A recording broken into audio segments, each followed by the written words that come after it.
praradot ryšį, atsirado emocinė atskirtis, galbūt nebėra tokio intimumo, galbūt moteris nebenori sekso, prarado malonumą, atsirado problemos.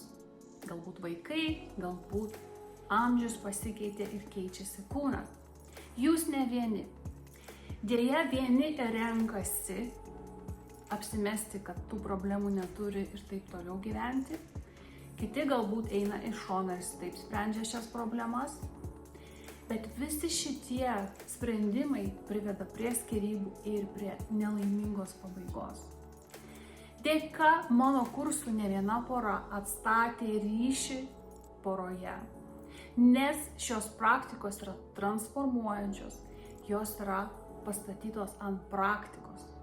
Kodėl kalbėjimo praktikos terapijos neveikia? Kadangi ir taip mes jau gyvenam mąstymo lygyje, mes neatstatysim to ryšio galvoje. Taip, galbūt mes pamatysime, kodėl tai įvyko, bet neuždarysim tos prarajos, nepastatysim tilto link emocinio ryšio, link intimumo. Svarbus aspektas, kodėl šie kursai yra sėkmingi, įjungti savo kūną, įjungti energetiką, emocinę, seksualinę, savo kūne ir taip pat tai padaryti su savo partneriu. Už tai šis kursas yra atstatyti ryšį poroje, bet iš tikrųjų darbas taip pat yra ir su savimi. Galbūt prarado ryšį savo kūne. Dažnai moteris mokinu, atrask tai savyje. Tada bus lengva parodyti savo partneriui, ko tau reikia, ko tu nori. Šiame kurse dirbsite kartu ir viskas yra pastatyta praktika.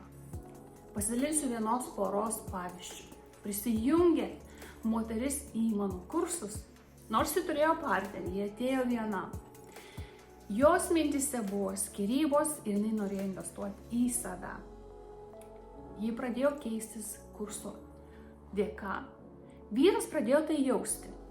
Įvyko konfliktas, toks skrybinis didelis konfliktas, kur net indai dužo. Pokalbio pabaigoje nusprendė jie pabandyti tai kartu. Ir iš tikrųjų vyras ilgai laukė, kada jį pakvies. Bet ji mąstė, ne, mano vyras tokių dalykų niekada nesimokys. Ir dėka šių praktikų, kurias jie atliko, ką jie atrado?